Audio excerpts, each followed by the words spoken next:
Since the brown Odogwu bitter came into the face of Nigeria aphrodisiac drink and herbal mixture, it's been traveling all around the world to different parts of the world, different faces, different culture, different tribe and people taking this particular aphrodisiac product.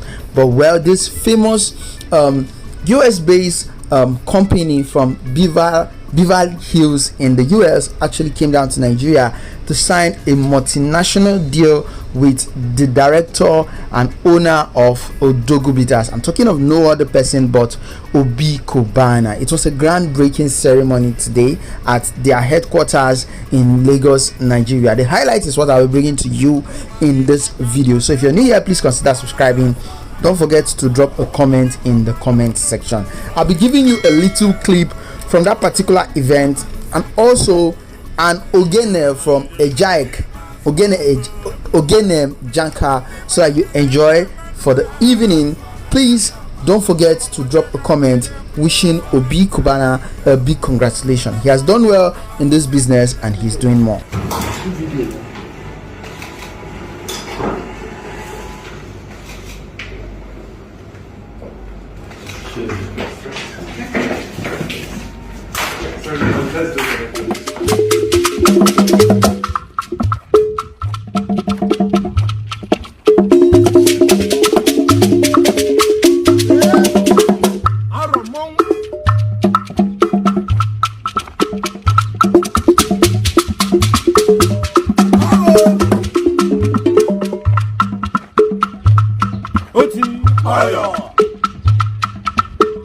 Kenneth Kagama.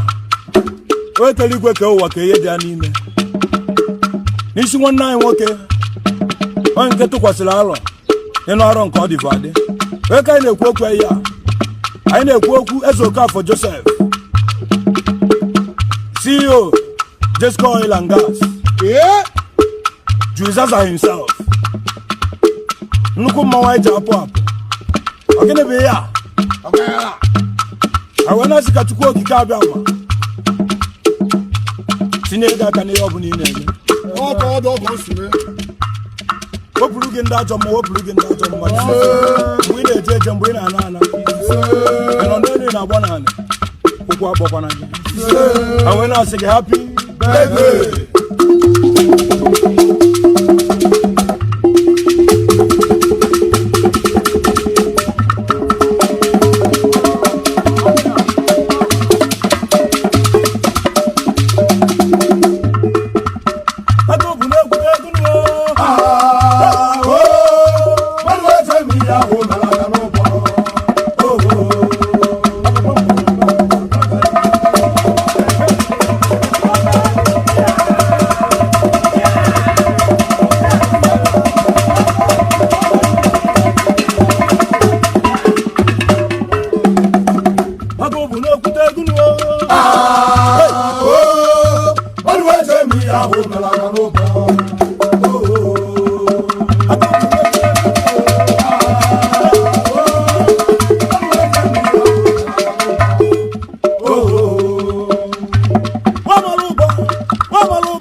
happy birthday to you. Happy birthday. See you. Just call him Happy birthday, happy birthday, happy birthday.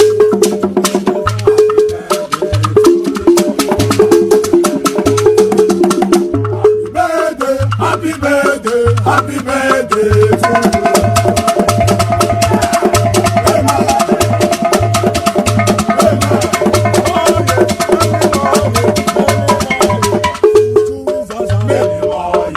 to you.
Anyway, thank you for watching this video. Please, if you're new here, don't forget to subscribe.